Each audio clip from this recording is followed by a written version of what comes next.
Hello guys, मैं Sunil Pareek Indian Tech Classes में आपका हार्दिक स्वागत करता हूं। तो पिछले वाले वीडियो में अपन ने बात की थी 25 क्वेश्चनों के बारे में और पेपर था एनसीएल का। वही पेपर अपने पास चल रहा है, उसके बारे में अपने इस वीडियो में आगे बातें करने वाले हैं। तो वीडियो को आप पूरा देखें और प्रत्येक क्वेश्चन के बारे में आपको एक्सप्लेन करके बताने वाला हूँ। और ये पेपर है इलेक्ट्रीशियन का, ये बता देता हूँ। तो प्रीवियस ईयर का पेपर है, आपके लिए बहुत ही ज़्यादा इंपॉर्टेंट हो सकता है, इसलिए वीडियो पूरा देखा करें। अगर वीडियो आपको अच्छा लगे फिर तो वीडियो लाइक जरूर कीजिएगा और अपने दोस्तों के साथ शेयर भी जरूर करें। चलिए चलते हैं अपने वीडियो पर। तो आज का जो पहला क्वेश्चन क्या है मेरे पास, फ्यूज सामग्री में किस प्रकार के गुण की आवश्यकता नहीं होती। यानी जो अपने पास फ्यूज होता है उसके अंदर किस प्रकार गुण नहीं होना चाहिए। अब फ्यूज के अंदर कम गलनांक होना चाहिए, क्योंकि कम गलनांक होगा तभी वो पिघलेगा। ठीक है, यानी मान लीजिए कभी लोड बढ़ गया, करंट बढ़ गई, तो अगर कम गलनांक रहेगा तो वो पिघल जाएगा और वो क्या कर लेगा, आगे सर्किट की सुरक्षा कर लेगा। तो ये तो इसका क्या है, सही है। इसने क्या पूछा, नहीं होना चाहिए। अगला क्या, उच्च चालकता यानी कि हाई कंडक्टिविटी। तो उच्च चालकता होनी चाहिए फ्यूज की, तभी वो अपने अंदर से क्या प्रवाहित करेगा, ज्यादा करंट प्रवाहित करेगा। इसीलिए अपन क्या मानते हैं, चांदी के तार का फ्यूज सबसे बढ़िया मानते हैं। ठीक है, तो ये भी इसके अंदर गुण होना चाहिए, ये भी होना चाहिए। उच्च प्रतिरोधकता और कम ओमिक लॉस, यानी ओम के हिसाब से लॉस क्या होने चाहिए, कम होने चाहिए। अब कम लॉस कब होंगे, जब उसका आर का मान क्या रहेगा, कम रहेगा, तभी होंगे। यानी उसकी चालकता क्या रहेगी, ज्यादा। इसका मतलब ये भी इसका क्या था, सही था। यानी ये तीनों तो इसके अंदर गुण होने चाहिए। बच गया कौन सा, डी ऑप्शन। तो ये इसका उत्तर क्या है, ज्यादा प्रतिरोध वाला गुण नहीं होना चाहिए। अब चांदी का तार सबसे बढ़िया मानते हैं फ्यूज के लिए, तो चांदी के तार का प्रतिरोध क्या रहता है, बहुत ही कम रहता है। अपने पास अगर फ्यूज के बारे में कोई भी बात आई तो उसका आर का मान कम रहना चाहिए, चालकता उसकी ज्यादा होनी चाहिए, यानी जी क्या रहना चाहिए, ज्यादा रहनी चाहिए, और उसका गलनांक जो होता है वो भी क्या रहना चाहिए, बहुत ही कम रहना चाहिए। ये तीनों बात आप याद रखें। ठीक है, इसका उत्तर क्या आएगा, डी ऑप्शन। चलिए नेक्स्ट क्वेश्चन पे चलते हैं।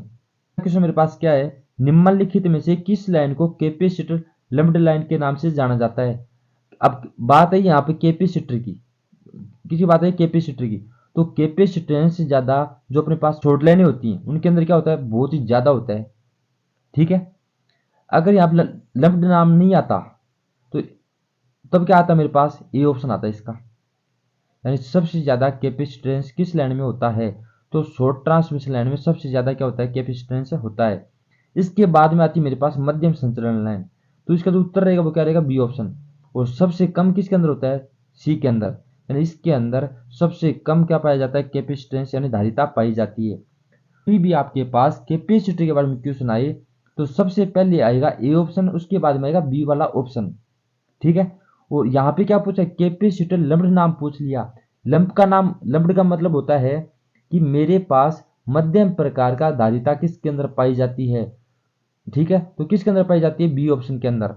और सबसे ज्यादा धारिता किसके अंदर पाई जाती है, ए ऑप्शन के अंदर, क्योंकि इसके अंदर जो तार रहते हैं वो पास पास रहते हैं। और सी ऑप्शन है जो, उसके अंदर जो वायर रहते हैं वो क्या रहते हैं, उनकी बीच की दूरी क्या होती है, बहुत ही ज्यादा। इसलिए इसका सी ऑप्शन नहीं आएगा और ए ऑप्शन भी नहीं आएगा। बच गया कौन सा, बी ऑप्शन। तो बी वाला ऑप्शन इसका आ जाएगा। यानी मध्यम संचरण लाइन में कैपेसिटेंस यानी धारिता मध्यम पाई जाती है। ठीक है, चलिए नेक्स्ट क्वेश्चन पे चलते हैं। अगला क्वेश्चन मेरे पास क्या है, निम्नलिखित में से किस कारखाने का जीवन काल उच्चतम होता है। यानी ऐसा कारखाना जिसका जीवन काल क्या होता है, बहुत ही ज्यादा होता है। अब बहुत ही ज्यादा किसका होता है, नाभिकीय। तो नाभिकीय के अंदर मैं लगाता हूं तो खर्चा क्या आता है, ज्यादा आता है, सी बात है। खर्चा भी क्या आएगा, ज्यादा आएगा। लगाने के बाद में भी उसके अंदर क्या है, मुझे हर बार क्या करना पड़ता है उसके अंदर।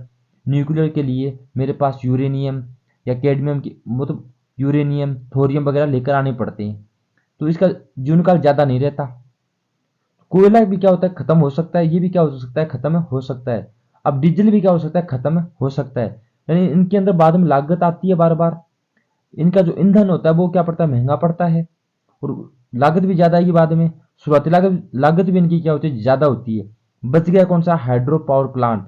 इसके अंदर इसको लगाने लगाने में लागत आती है। उसके बाद में जो झरना मेरे पास चल रहा है या समुद्रों में मैंने लगाया होगा पावर प्लांट, तो वहां पे उसके बाद में लागत का मान क्या हो जाता है, बहुत ही कम, और पानी खत्म होने वाला नहीं है। यानी जो झरना चल रहा है वो चलता हुआ रहेगा, तो वो चीज खत्म नहीं होती। तो सबसे ज्यादा जीवन काल किसका होता है, हाइड्रो पावर प्लांट का। चलिए नेक्स्ट क्वेश्चन पे चलते हैं। और अगला क्वेश्चन मेरे पास क्या है, ट्रांसमिशन लाइन में प्रयुक्त होने वाला स्थिर क्षतिपूर्ति कौन सा नहीं है। यानी जो मेरे पास ट्रांसमिशन लाइन होती, मान लीजिए यहाँ से ये ट्रांसमिशन लाइन चली यहाँ से, और ये जा रही है 50 किलोमीटर दूर या 100 किलोमीटर या 500 किलोमीटर दूर। अगर मैं यहाँ से 250 वोल्टेज भेजता हूँ तो यहाँ पे कभी भी 250 वोल्टेज नहीं पहुंचेगी, वो क्या हो जाएगी, कम हो जाएगी। अब कम क्यों हुई, क्योंकि ये क्या है मेरे पास वायर, चालक तार, और चालक तार का क्या होता है, प्रतिरोध। अब ये क्या करेगा, ड्रॉपेज करेगा तो वोल्टेज आउटपुट में क्या कर देगा, कम कर देगा यहाँ पर। तो इसको पूर्ति करने के लिए मैं इस लाइन के बीच बीच में क्या लगा देता हूँ, कुछ मशीन लगा देता हूँ या कुछ और चीजें लगा देता हूँ, ताकि ये वाली वोल्टेज क्या हो जाए, पूरी बढ़ जाए, जो भी ड्रॉपेज हुई होगी। तो वो क्या क्या लगा सकते हैं अपन, शंट कैपेसिटर लगा सकते हैं, VAR कंपनसेटर भी लगा सकते हैं, और सीरीज कंपनसेशन भी लगा सकते हैं। यानी ये वाले सारी की सारी चीजें या तो कैपेसिटर पे जुड़ी होंगी, तो इन पे जुड़ी होती हैं, ये अपन लगा सकते हैं। बच गया कौन सा, तुल्यकालिक कंडीशनर। अब ये क्या होता क्या है, मेरे पास ये होती है तुल्यकालिक मोटर। तो तुल्यकालिक मोटर क्षतिपूर्ति नहीं करती, वो क्या करती है, पावर फैक्टर सुधारती है। और एकमात्र मशीन है जो लीडिंग, लेगिंग और यूनिटी तीनों पावर फैक्टर पे कार्य कर सकती है। ठीक है, तो इसका उत्तर क्या आएगा, बी ऑप्शन। ये कभी भी, यानी जो भी ड्रॉपेज हुई होगी उसको बढ़ा नहीं सकती तुल्यकालिक कंडीशनर। ठीक है, सबसे ज्यादा जो उपयोग करते हैं हम किसका करते हैं, डीसी सीरीज जनित्र का। किसका करते हैं, डीसी सीरीज जनित्र। और एससी के अंदर पूछे तो करते हैं अपन ट्रांसफार्मर का, यानी एससी के होता है ट्रांसफार्मर, तो किसका प्रयोग करते हैं, परिणामित्र का। चलिए नेक्स्ट क्वेश्चन पे चलते हैं। अगला क्वेश्चन मेरे पास क्या है, 3 फेज सप्लाई की तुलना में सिंगल फेज सप्लाई के लिए कौन सा सही है। 3 फेज सप्लाई की तुलना में सिंगल फेज के लिए अपने लिए कौन सी चीज फायदेमंद होगी। सिंगल फेज में मशीनरी की लागत कम होगी, गलत बात है। मशीनरी की लागत ज्यादा होती 3 फेज की तुलना में। मान लीजिए सिंगल फेज की 1 HP की मोटर है, 3 फेज की भी कितने की, 1 HP की मोटर, तो सिंगल फेज वाली मोटर महंगी पड़ती है। आवश्यकता कम मात्रा में कंडक्टर सामग्री।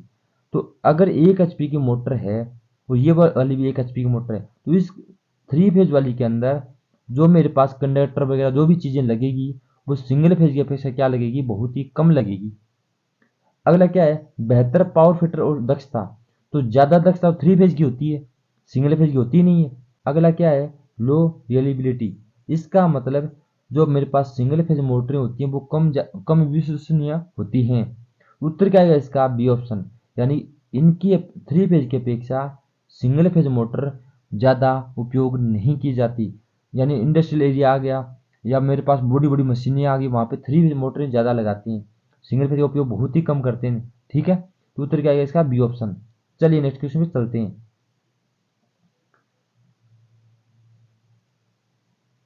देखिए, परमाणु ऊर्जा संयंत्र के हृदय के रूप में किसे जाना जाता है। यानी जो न्यूक्लियर पावर प्लांट होता है मेरे पास, ऑटोमिक पावर प्लांट, वहां पे सबसे इंपॉर्टेंट चीज कौन होती है, उसका रिएक्टर होता है। क्या होता है, रिएक्टर। क्योंकि सारी की सारी क्रिया यहीं पर होती है, अगर ये नहीं होता तो रिएक्शन हो नहीं पाता, और वहां पे मेरे पास अगर रिएक्शन नहीं होता विद्युत का उत्पादन भी नहीं होता। सबसे मेन चीज कौन है, रिएक्टर।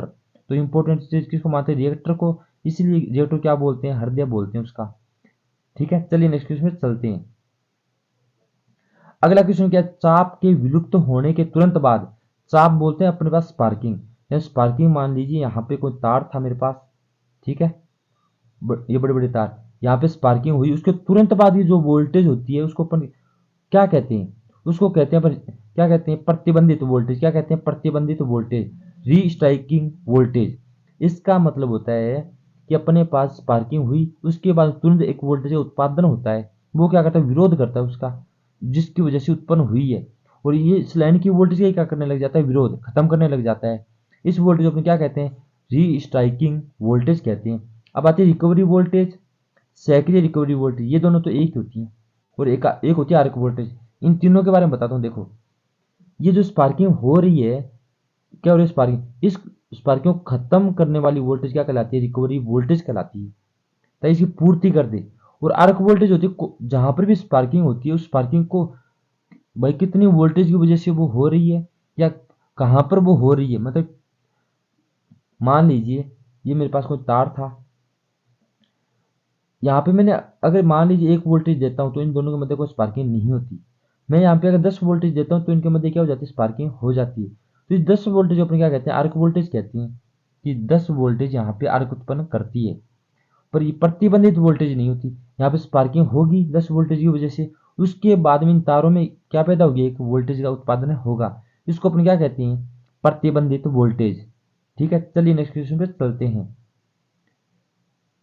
अगला क्वेश्चन क्या है, सर्ज एब्जॉर्बर के लिए कौन सा कथन गलत है। ये बोलते हैं अपने पास जो अरेस्टर होता है ना, उसकी बात हो रही है। किसकी बात हो रही है, अरेस्टर की। अब अरेस्टर अपने क्यों लगाते हैं, अरेस्टर लगता है अपने, ये जो पोल होते हैं, पोलों के पास ये सींग के आकार के लगते हैं, इस प्रकार के गाय के जो सींग होते हैं इस प्रकार के, गाय के सींग जैसे लगते हैं। और भी प्रकार के आते हैं। ये क्या करते हैं, जो हाई टेंशन लाइनें होती हैं उनके ऊपर जो मान लीजिए आकाशीय बिजली गिरेगी, या आकाशीय बिजली सबसे पहले किस पे गिरेगी, ऊपर वाले तार पे। इस तार के माध्यम से कहाँ पे चली जाएगी, ग्राउंड के अंदर। यानी यह हाई टेंशन लाइनों में ज्यादा वोल्टेज से क्या करता है, रक्षा करता है। ये मेन बात होगी। अब देख लेते हैं ऑप्शन। देखो, बाहरी या आंतरिक घटनाओं के कारण विद्युत उपकरणों को अधिक वोल्टेज वाली ट्रांजिस्टर से बचाने के लिए, इसका मतलब ये बात क्या है, इसकी सही है। यानी कि अरेस्टर जो होते हैं वो ज्यादा, चाहे बाहर की घटना हो चाहे आंतरिक घटना हो, तो वहां पे जो ज्यादा वोल्टेज आती है उसे बचाने का काम किसका होता है, अरेस्टर का होता है। ये बात तो इसकी क्या है, सही है। अगला ऑप्शन क्या है, कम वोल्टेज उच्च आवृत्ति दोलनों के खिलाफ सुरक्षा के लिए उपयोग किया जाता है। सही बात है। मान लीजिए बहुत ही ज्यादा आवृत्ति आ गई अचानक की, तो ये आवृत्तियों पे ज्यादा काम करते हैं। ये मान लीजिए सिंक की तार, ये सिंक लग गए 2, ये क्या लग गया, रजिस्टर। तो ज्यादा आवृत्ति आएगी तो यहाँ पे क्या होंगे, परिवर्तन ज्यादा होंगे। तो ये इसके अंदर क्या पैदा कर देगा, एक वोल्टेज पैदा कर देगा, उसको क्या कर देगा, ग्राउंड। तो वोल्टेज कहाँ पे चलेगी, ग्राउंड के अंदर, और ये दोनों चिपक जाएंगे इस प्रकार तो ये काम करते हैं। यानी ज्यादा आवृत्तियों से भी क्या करता है, ये सुरक्षा करता है। अगला क्या है, सर्ज अरेस्टर को आमतौर पर कंडक्टर को सीधे बिजली गिरने से बचाने के लिए नहीं बनाया जाता। यानी ये वाले जो सर्ज कंडक्टर होते हैं, आकाशीय बिजली सीधे इनके ऊपर नहीं गिरती, सबसे पहले गिरते हैं हाई टेंशन लाइनों के ऊपरी ऊपर वाले तार पे। वहां से कहां पे चले जाते हैं, इनसे होती हुई ग्राउंड के अंदर। यानी सीधे नहीं बनाए जाते ये। ठीक है, तो ये भी इसका क्या सही है। तो बच गया कौन सा, बी ऑप्शन। ये लहर के सामने की लहर की स्थिरता बढ़ाएं। यानी कि मेरे पास ये वाली वोल्टेज, सॉरी, ये सर्जरिस्ट क्या करते हैं, स्थिरता नहीं बढ़ाते लाइन की। ये क्या करते हैं, ऊपर आने वाली वोल्टेज को कंट्रोल करते हैं मात्र। ठीक है, उत्तर क्या है इसका, बी ऑप्शन। चलिए नेक्स्ट क्वेश्चन पे चलते हैं। और अगला क्वेश्चन मेरे पास क्या है, सर्किट का कौन सा हिस्सा है जिसमें एक कंडक्टर होता है जो आसानी से पिघल जाता है जब करंट पूर्व निर्धारित मूल्य से अधिक हो जाए और कनेक्शन टूट जाता है। उसको अपने क्या कहते हैं, फ्यूज कहते हैं। क्या कहते हैं, फ्यूज। सभी को पता है। आइसोलेटर ऑफ लोड स्विच होता है। क्या होता है, ऑफ लोड स्विच। ये क्वेश्चन एक बार आया था एक पेपर के अंदर, जिसके अंदर इसको ऑन लोड स्विच माना था, जो क्या था उसका गलत था। Circuit breaker, air circuit breaker, ये सभी क्या होते हैं, एक प्रकार ब्रेकर ही होते हैं। तो इनको अपन करंट के आधार पर नहीं लेते। ठीक है, करंट के आधार पर नहीं लेते इनको। जैसे मान लीजिए मेरे पास ज्यादा करंट आ गई, तो ये पहले काम नहीं करते सर्किट ब्रेकर। सबसे पहले कौन काम करेगा, फ्यूज काम करेगा।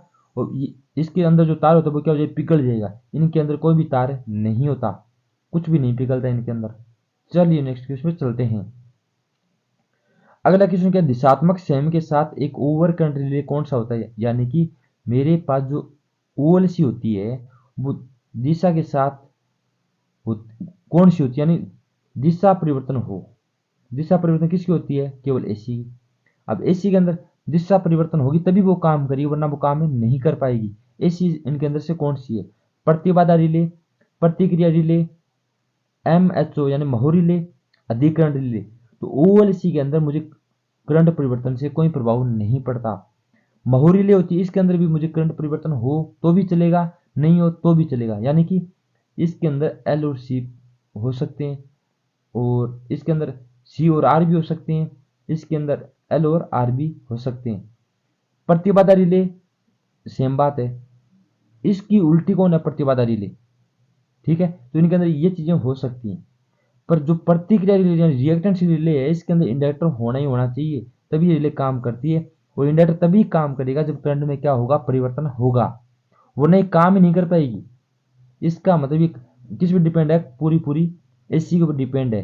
तो इस प्रकार रिले को अपने क्या कहते हैं, प्रतिक्रिया रिले कहते हैं।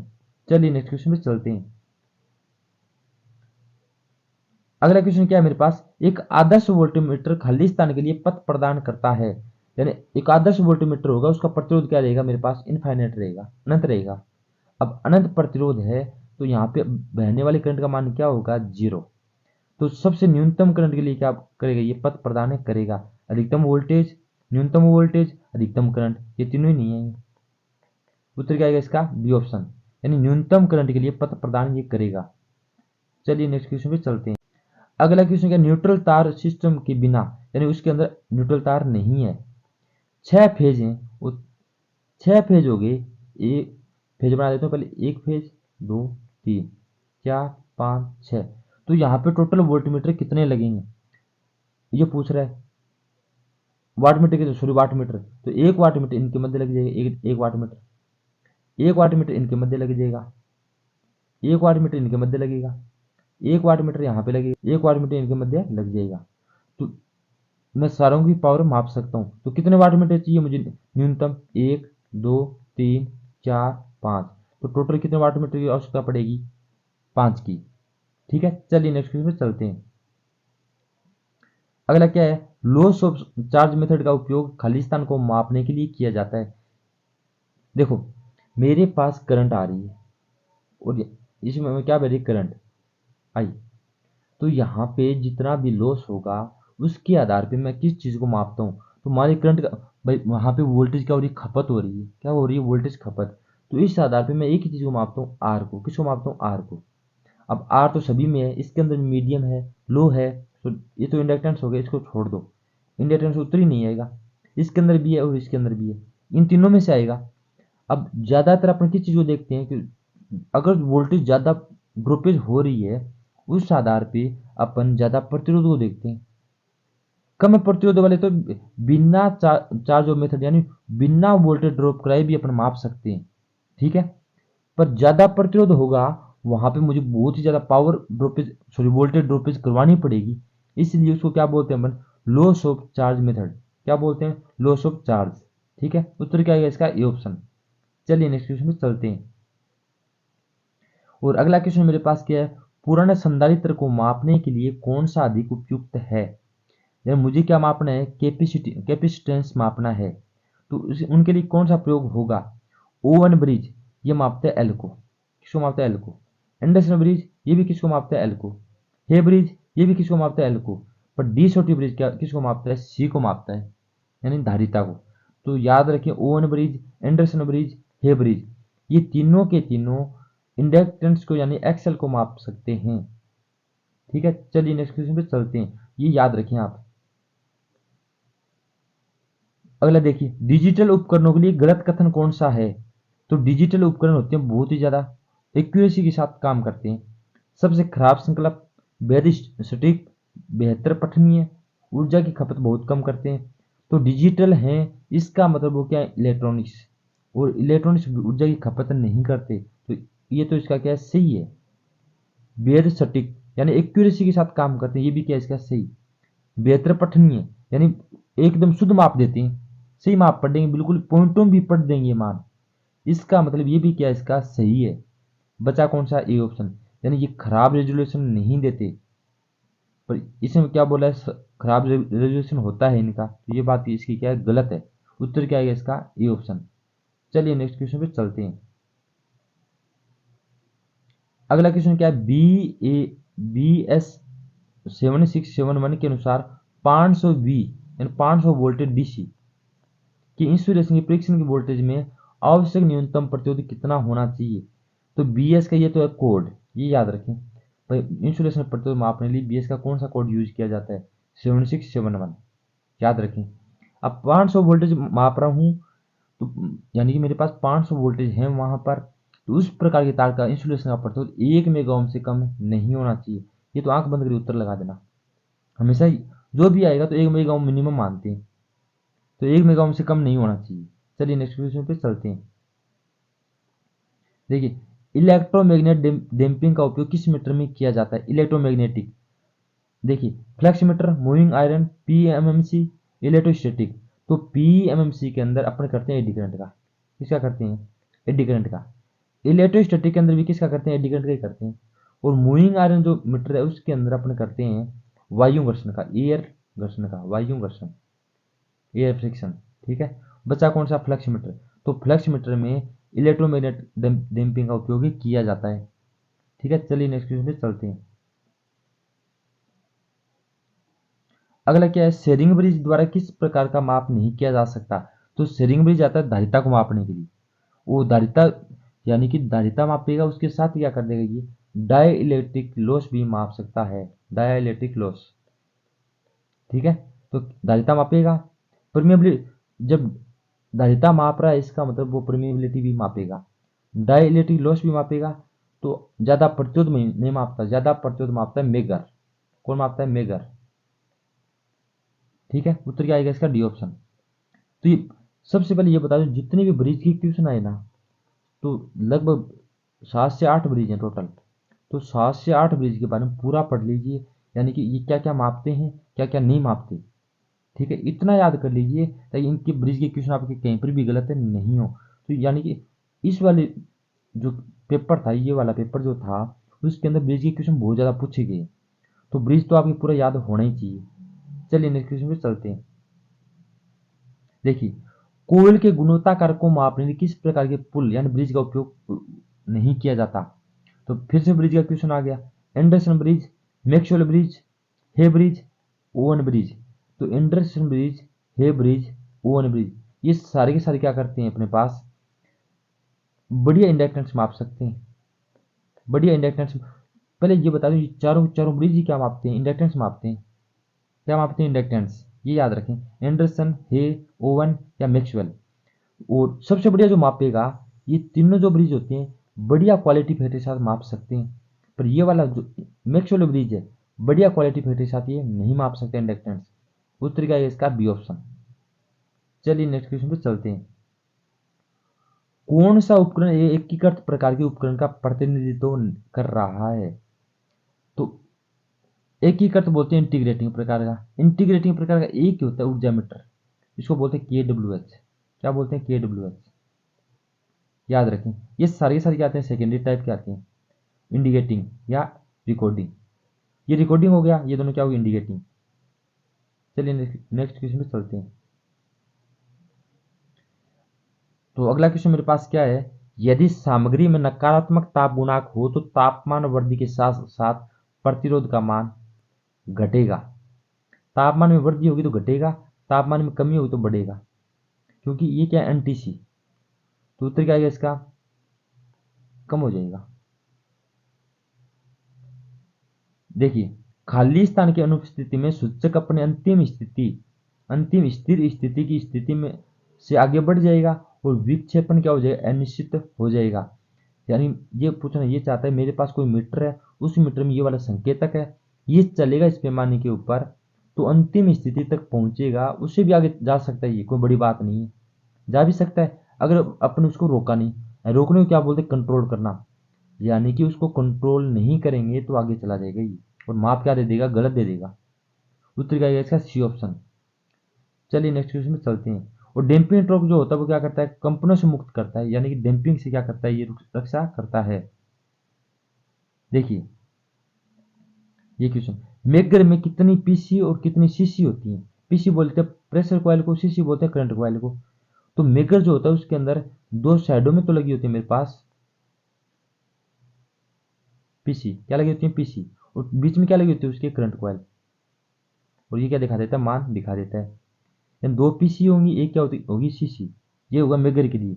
पर जस्ट इसका उल्टा, यानी कि एक पीसी और एक पीसी और दो सीसी, ये होती है मेरे पास जो वाट मीटर होता है उसके अंदर, किसके अंदर, वाट मीटर में। ये वाट मीटर में होगा और ये किसके में होगा, मेगर में। तो उत्तर क्या आएगा इसका, ए ऑप्शन। चलिए नेक्स्ट क्वेश्चन, पोटेंशियोमीटर द्वारा किस प्रकार का मापन नहीं किया जा सकता। पहले ये बता देता हूँ पोटेंशियोमीटर होता क्या है। यानी कि अपने पास जितने भी एम्पलीफायर या डीजे की मशीनें होती हैं उनके आगे एक स्विच लगा होता है घुमाने वाला, गोल गोल, उसको अपन बोलते हैं पोटेंशियोमीटर। उससे अपन वोल्टेज माप सकते हैं, करंट भी माप सकते हैं, क्योंकि वो क्या होता है, एक प्रकार का प्रतिरोध होता है। उसके अंदर बहने वाली करंट कितनी जा रही है, वहाँ पे कितनी वोल्टेज ड्रॉप हो रही है, उस आधार पर मैं वोल्टेज बता सकता हूँ, विद्युत धारा बता सकता हूँ, प्रतिरोध भी बता सकता हूँ, पर शक्ति नहीं बता सकता। उत्तर क्या आएगा? ऑप्शन बी, यानी ये पावर नहीं माप सकता। चलिए नेक्स्ट क्वेश्चन पे चलते हैं। अगला क्वेश्चन क्या? रासायनिक प्रभाव से उत्पन्न विद्युत धारा में किस प्रकार के मीटर का उपयोग किया जाता है? तो रासायनिक प्रभाव हो रहा है, यानी क्या हो रहा है? Chemical effect. ये केमिकल इफेक्ट वाला एक ही मीटर आता है अपने पास, वो होता है मेरे पास वाट सॉरी ऊर्जा मीटर। ऊर्जा मीटर का प्रकार होता है, उसका नाम होता है डीसी एमीटर घंटा मीटर। ठीक है, इसके अंदर क्या होता है? पारा भरा होता है। क्या भरा होता है? पारा। तो यहाँ पे इलेक्ट्रोकेमिकल एक क्रिया होती है, उसके माध्यम से ये काम करता है। ठीक है, चलिए ये याद रखें, डीसी का आता है। चलिए नेक्स्ट क्वेश्चन पे चलते हैं।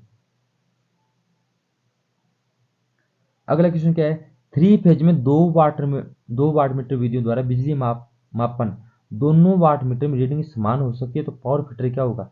अगर दोनों वाट मीटर में रीडिंग समान है, यानी पहले की रीडिंग W1 की और बराबर W2 की है, तो उसको अपन कहते हैं यूनिटी पावर फैक्टर। उस टाइम क्या होगा? Unity power factor. ठीक है, चलिए नेक्स्ट क्वेश्चन पे चलते हैं।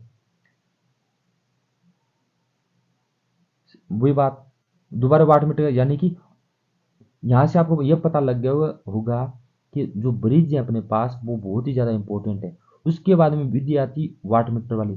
तो ये वाट मीटर और जो वोल्ट ब्रिज वाली जो चीज़ है, यानी जितनी भी ब्रिज है 7 से 8 प्रकार के क्या होते हैं ब्रिज होते हैं, सारे पढ़ लेना।